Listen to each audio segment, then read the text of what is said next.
അതിൻ്റെ എക്സ്പെക്റ്റേഷൻ മുഴുവൻ മമ്മൂട്ടി പടമായതുകൊണ്ടാണ്. ഇപ്പോൾ മമ്മൂക്ക താരമല്ല, മമ്മൂക്ക നടനെയാണ് കാണുന്നത്. ഇപ്പോൾ കഴിഞ്ഞ വർഷം ഇറങ്ങിയ നൻപകൽ എല്ലാം കിട്ടുന്ന പടങ്ങളാണ്. ബ്രഹ്മയുഗം ഒരു വേൾഡ് ക്ലാസിക് മൂവീസാണ് ചെയ്യുന്നത്.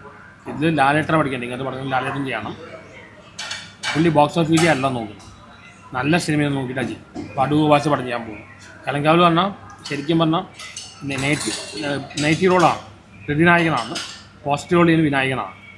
അത് ഇന്ത്യൻ സിനിമയല്ല, വേൾഡ് സിനിമയിൽ പോലും ഒരു നടനും ഈ റിസ്ക് എടുക്കില്ല. കാരണം പുള്ളിക്ക് അഭിനയത്തോടെ ആക്ടിങ്ങിനോട് അത്രയ്ക്ക് പാഷനാണ്. വേറെ ഒരു നടനും ഈ റിസ്ക് എടുക്കില്ല. കാരണം നെഗറ്റീവ് റോൾ ചെയ്യും. ഇപ്പോൾ പുരൂരിൽ നെഗറ്റീവ് ചെയ്യും, ബ്രഹ്മവീട്ടിൽ നെഗറ്റീവ് ചെയ്യും. അത് ലാലേട്ടൻ കണ്ടുപിടിക്കേണ്ടതാണ്. ഇവൻ കാതലോടും കുറച്ച് നെഗറ്റീവ് ആയി. ഇപ്പോൾ ഇറങ്ങുന്ന ഇയാളുടെ എല്ലാ കലങ്കാവായാലും നൻപകൾ, റൊഷാക്ക് എല്ലാം ബ്രഹ്മയുഗം ഇതെല്ലാം ക്ലാസിക് മൂവീസാണ്, മാസ് പടങ്ങളല്ല. ടിക്കറ്റ് നേരത്തെ ബുക്ക് ചെയ്തു, എനിക്ക് കിട്ടി. വളരെ കഷ്ടപ്പെട്ട് കിട്ടി, ഇപ്പോഴേ തുടങ്ങി. സംഭവം ഓടുകയും ചെയ്യും. എന്നിട്ട് ഓടും, കൺവീൻസ് പാർട്ടിൽ ഓടും. നമുക്ക് ഇനി ചെയ്യാവുന്ന പടങ്ങൾ അങ്ങനെ 21 നായികമാർക്ക് ഒരു 21 ലക്ഷം. ആ ട്രെയിലറിൽ പുള്ളി ആ സ്മോക്കിങ് കളി ചെയ്യുന്നത് അത് ഭയങ്കര അടിപൊളിയാണ്. വിനായകൻ ഒരുപാട് പ്രൊമോട്ട് ചെയ്തിട്ടുണ്ട് മമ്മൂക്ക. ഇതിൽ എടുത്തവരാണ് വിനായകൻ എന്നല്ല മമ്മൂക്ക. എനിക്കൊന്ന് കഷ്ടപേരുള്ള കഥാപാത്രമായിട്ട് കുറച്ച് മുന്നിലായിട്ട് പോകും. ആ ഒരു ആംഗിളാണ്. നമ്മളുടെ 21 നായികമാരല്ല. ഇതിന് പടം നല്ല പടമായി. വിനായകനായിട്ടുള്ള ഇതൊക്കെ കണ്ടായിരുന്നു, അങ്ങനെ ചെയ്തു പറഞ്ഞിട്ടുണ്ട്. വിനായകന് സംശയിക്കാൻ അറിയില്ല, പക്ഷെ അഭിനയിക്കാൻ അറിയാം. വിനായകൻ അഭിനയത്തിൻ്റെ കാര്യം ഉസ്താദാണ്. ഇത് ജയിലറിൽ പോലും ഏറ്റവും നല്ല പെർഫോമൻസ് വിനായകൻ്റെ. വിനായകൻ പേഴ്സണലിസ്റ്റ് ഉണ്ടെങ്കിലും ആസ് ആൻ ആക്ടർ സൂപ്പറാണ്. നമുക്ക് ഒരുപാട് പേര് പ്രൊമോട്ട് ചെയ്യുന്നു. ഇതിൽ ഡയറക്ടറുള്ള ആളാണ്. ഇത് നല്ലൊരു ക്ലാസിക് പടമായി. ഇനി ഇങ്ങനത്തെ റോളായിരിക്കും നമുക്ക് എനിക്ക് ചെയ്യാൻ പോകും. ഇത്തരത്തിലുള്ള പരീക്ഷണ ചിത്രങ്ങളൊക്കെയാണോ?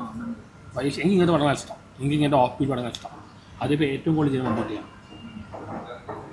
പുള്ളി ബിസിനസ് സൈഡല്ലെന്ന് തോന്നുന്നു. നല്ല സിനിമയാണ്, ആസ് ആൻ ആക്ടർ.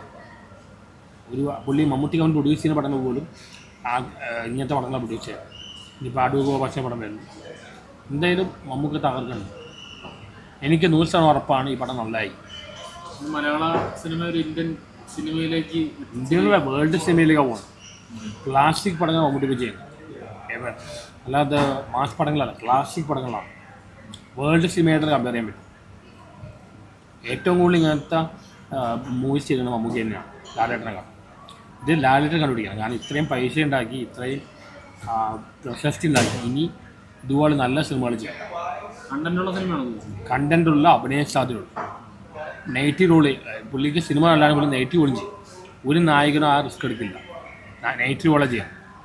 അതായത് ലാലേട്ടൻ കണ്ടുപിടിക്കാൻ എന്തിനാണ്. എന്തായാലും 100% ഉറപ്പാണ് ഈ പടം ഉയർന്നായി. ഒരു യങ്സ്റ്റേഴ്സിന് ഞാൻ കൊടുക്കും മമ്മൂട്ടി. എല്ലാ യങ്സ്റ്റേഴ്സാണ് സിനിമയെ ആക്ടിങ്ങിനെ പുള്ളി സ്നേഹിക്കുന്നത്, പണത്തെ അല്ല. സിനിമയെ ആക്ടിങ് ഇനിയും പുള്ളി അങ്ങനത്തെ റോൾസ് ചെയ്യും. എന്തായാലും ഈ പടം കിട്ടുന്ന പടമായിരിക്കും. ഞാൻ അന്ന് വേറെ പല പടം ഇറക്കുന്നുണ്ട്. ഞാൻ ടിക്കറ്റ് എടുത്തത് ഈ പടമാണ്. എനിക്കിത് കണ്ടേ പറ്റും. കണ്ടിട്ട് റിവ്യൂ ചെയ്യാം.